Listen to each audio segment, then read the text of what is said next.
I did a lot of mistakes while learning English. Sentence सुनिएगा दोस्तों, I did a lot of mistakes while learning English. English सीखते समय मैंने बहुत सारी गलतियां की। देखिए सेंटेंस बहुत ही एक्यूरेट है, आपने सुना कायदे से। इंग्लिश बोलते समय मैंने बहुत सारी गलतियां की, लेकिन क्या आप समझते हैं इसमें गलती है? क्योंकि गलती करने के लिए इंग्लिश में क्या होता है? Make a mistake. Make a mistake का मतलब होता है गलती करना, लेकिन मैंने क्या बोला? I did a lot of mistakes while learning English. मैंने किया, तो ध्यान दीजिए I made a lot of mistakes while learning होगा, ना कि I did a lot of mistakes while learning English. ठीक है, तो आपको ये ध्यान देना है कि इंग्लिश बोलने में गलतियां बहुत सारी होती हैं और इन गलतियों को इग्नोर किया जाता है। फॉर और काइंड इन्फॉर्मेशन मैं आपको बता रहा हूँ, आप ज़रा भी गलती करेंगे कोई प्रॉब्लम नहीं होगी। एकेडमिक पढ़ाई में जो होता है ना, स्कूल में कॉलेजेस में, उसमें जो चीज़ें होती हैं उसमें बड़े ही रूल से चलना पड़ता है, उसमें हमको नॉलेज लेना पड़ता है ना, तो उसमें ग्रामर के रूल्स चलते हैं, उसी के मुताबिक हमें चलना पड़ता है। लेकिन जहाँ पर स्पीकिंग की बात आती है तो इसमें बहुत ही गलतियों को जो है ना, तमाम सारी गलतियों को इग्नोर किया जाता है। आप मेरी बात पर यकीन कीजिए, आज मैं बहुत ही ज़बरदस्त जानकारी आपको दूंगा कि इंग्लिश स्पीकिंग में लोग हिचकते हैं, बोलते नहीं हैं, घबराते हैं कि कहीं मुझसे कोई गलती ना हो जाए। अरे गलतियां तो बहुत सारी होती भाई, गलतियों से आपको नहीं डरना है। कहा गया ना कि करत करत अभ्यास ते जड़ मति होत सुजान, और रसरी आवत जात ते सिल पर परत निशान। सिल माने होता है पत्थर, रस्सी देखिए कुआं होता था ना, कुएं में हम लोग क्या करते थे? बाल्टी से पानी निकालते थे ना पहले के ज़माने में। अभी तो कुआं बहुत जगह पर कम नहीं है, मतलब ख़त्म हो गया, फिनिश्ड हो गया है। तो क्या करते थे? कुएं से पानी निकालते थे, रस्सी से खींचते थे। तो रस्सी क्या करती थी ना, जो कुएं के साइड की वॉल जो होती थी, जो कुएं की वॉल होती थी, उस पर घिस जाती थी, रस्सी से कट जाता था। अभी भी देखिए बहुत सारा पगडंडी पर हम लोग चलते हैं तो पगडंडियों पर एकदम रास्ते कट जाते हैं चलते चलते। तो प्रैक्टिस बहुत बड़ी चीज़ होती है, आप प्रैक्टिस कीजिए। और मैं बताऊं, प्रैक्टिस जो करेंगे ना, तो प्रैक्टिस करने में भी बहुत सारी गलतियां होंगी, आपको वो नहीं करना है, आपकी आदत बढ़ जाएगी। गलती करते करते ही सुधार आ जाएगा, इंप्रूवमेंट बाद में कर लेंगे।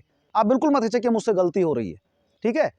तो ये एग्जाम्पल हमेशा ध्यान दीजिए, गलतियां आपको होंगी, शुरुआत में सबसे गलतियां होती हैं, लेकिन उन गलतियों पर आपको ध्यान नहीं देना, इग्नोर करना है। इग्नोर कैसे करना है मैं आपको बताता हूँ। देखिए ये जो गेम होता है ना इंग्लिश का, स्पीकिंग का, एक्चुअली ये लॉन्ग रेस का गेम नहीं है, ये लंबी रेस का गेम नहीं भाई, ये गोल चक्कर का गेम है। बार बार आपको सेंटेंस बोलने पड़ेंगे, बार बार सीखने पड़ेंगे, बार बार प्रैक्टिस करनी पड़ेगी, उसमें बहुत सारी गलतियां होंगी। तो गलतियों से आपको बिल्कुल जो है घबराना नहीं है। मैं एक गाना बताता हूँ, गाना बहुत कम से कम 600 मिलियन लोगों ने देखा है, मिलिंद गाबा जी का गाना है। वो गाना है शी डोंट नो दुनिया जिद्दे ते क्रेजी, शी डोंट नो मुंडा ओदे ते क्रेजी। अब क्रेजी माने दीवाना है ना, तो शी डोंट नो, आपने गौर किया? शी डोंट नो मतलब क्या होता है? क्या शी के साथ डोंट लगेगा? आई वी यू दे, ये प्लूरल नंबर होते हैं, इनके साथ में क्या लगता है? डू। लेकिन यहां पर देखिए ही शी इट या नेम, इनके साथ हम डज लगाते हैं ना। तो गाना कैसा है? शी डोंट नो, और पूरे संसार ने उसको पसंद किया है, पूरी दुनिया में बहुत जबरदस्त गाना वो चला है। तो आप इसको खोज करके देख लीजिएगा, सर्च करके शी डोंट नो, आपको पता लग जाएगा कि शी डोंट नो गाना में शी डोंट नो ही बोला गया है। तो भाई वो अमेरिकन इंग्लिश बोल रहा है, ठीक है? वो यहाँ पर रूल नहीं देखेगा कि चुका चुकी चुके या ये था थी थे करके बोलेंगे तब इंग्लिश आपको आएगी, ठीक है? तो ये आपको ध्यान देना है कि जब अंग्रेज गलती कर रहा है तो हम तो जो है इंडियन है, ठीक है? तो आपको ध्यान नहीं देना, अपनी बात को बस कह देना है सिंपल वे में, ठीक है? ये बहुत बड़ी चीज़ है दोस्तों, ठीक है?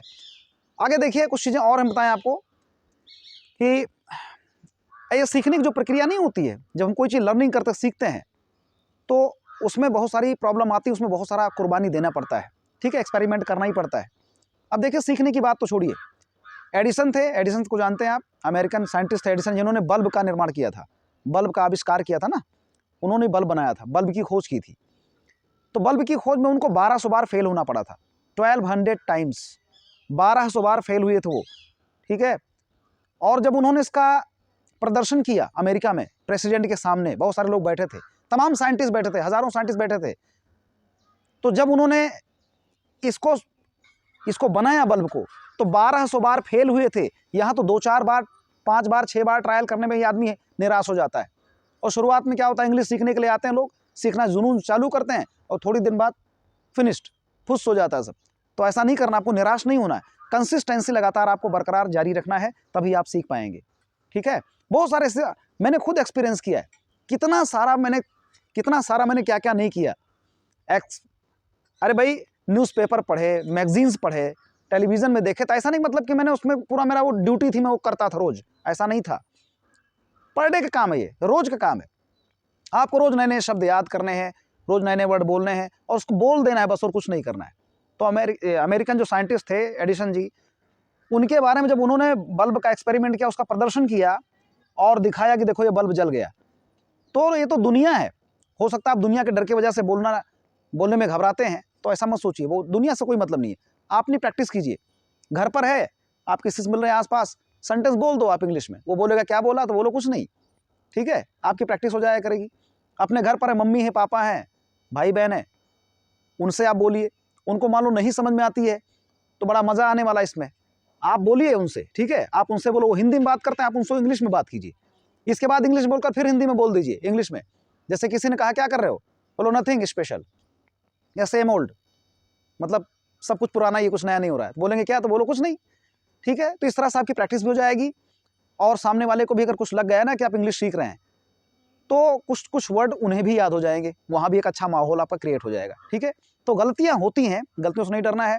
एडिसन साहब ने बोला कि यार ये लो बन गया, 1200 बार फेल हुआ था, लोगों ने मजाक उड़ाया, बोला यार तुम तो 1200 बार फेल हुए हो, ये भी कोई काम है, 1200 बार फेल होकर तुम बल्ब बनाए, ये कोई काम होता है? तो ये संसार ऐसे ही बोलेगा।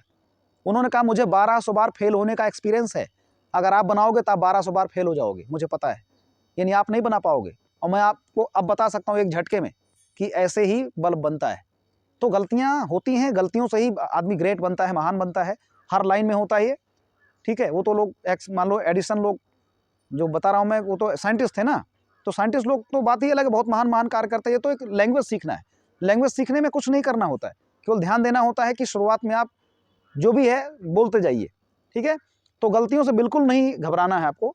अब मैं आपको एग्जाम्पल दे रहा हूँ कि तमाम सारी चीज़ें ऐसी होती हैं जिन्हें आप जो है शुरू में पढ़ते हैं तो आपको लगता है हम गलत बोल रहे हैं, लेकिन गलत एक्चुअली होता नहीं है। सही इंप्लीमेंटेशन उसका आना चाहिए, सही यूज आना चाहिए वर्ड का, ठीक है। अगर सही यूज आप करेंगे तो बिल्कुल आप धारा प्रवाह इंग्लिश बोल लेंगे, उसमें एकदम एक्यूरेट वे में नहीं जाना। जैसे मैंने बोला कि पंखा चल रहा है, अब पंखा चल रहा है तो आप क्या बोलेंगे, द फैन इज वर्किंग, या द फैन इज दूसरा कोई एक्टिंग करेंगे, या द फैन इज रनिंग, ऐसा नहीं बोलेंगे। सीधा बोलो सिंपल वे में, द फैन इज ऑन, पंखा चालू है, चल रहा है। द फैन इज ऑफ, पंखा बंद है, नहीं चल रहा है। इट्स नॉट वर्किंग, काम नहीं हो रहा है, ठीक है। तो आपको अपने सेंस में बोल देना है, आपको उसके पीछे जाना नहीं कि मुझे गलत आ रहा है, मुझे सही आ रहा है, बस ये कि उसको आप बोलना है ना। अगर आप बोल दिया जाए कि भाई आपकी औकात क्या है, अब आपकी औकात क्या है, तो यार इंग्लिश में औकात के लिए कोई इंग्लिश में वर्ड ही नहीं बना है, औकात की इंग्लिश होती नहीं है।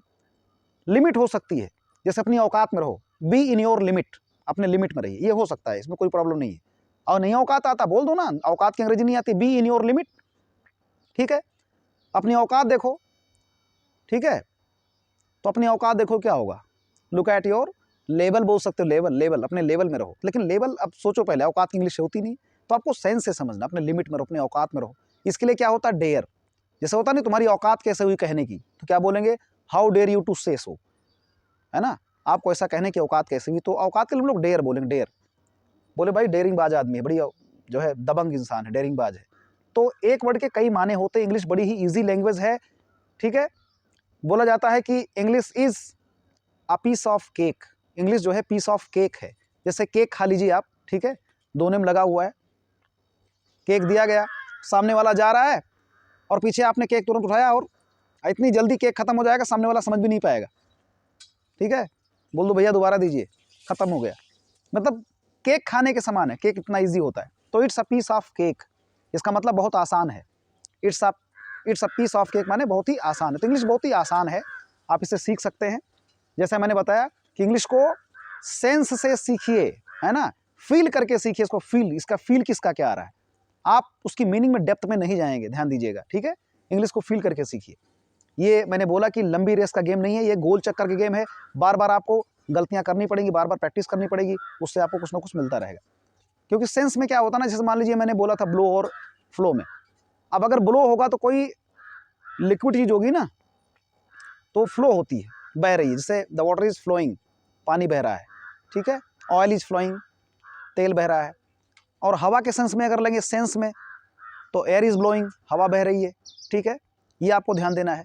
जैसे दो वर्ड है देखिए, WIND वाइंड, वाइंड है, इसी को विंड भी पढ़ा जाता है और इसी को WIND वाइंड भी पढ़ा जाता है। तो कब विंड बोलेंगे, कब वाइंड बोलेंगे, ध्यान दीजिए। विंड तब बोलेंगे WIND जब आप नाउन के सेंस में बोलेंगे, ठीक है, नाउन के सेंस में। विंड जो है नाउन के सेंस में बोला जाता है, जैसे हवा है ना, हवा बह रही है तो क्या होगा, the wind is blowing, wind बोलेंगे हवा नाउन के सेंस में। और जब इसको वर्ब के सेंस बोलेंगे वाइंड का, तो वाइंड माने होता है, जैसे वाइंड का मतलब खत्म करना भी होता है, समेट लेना।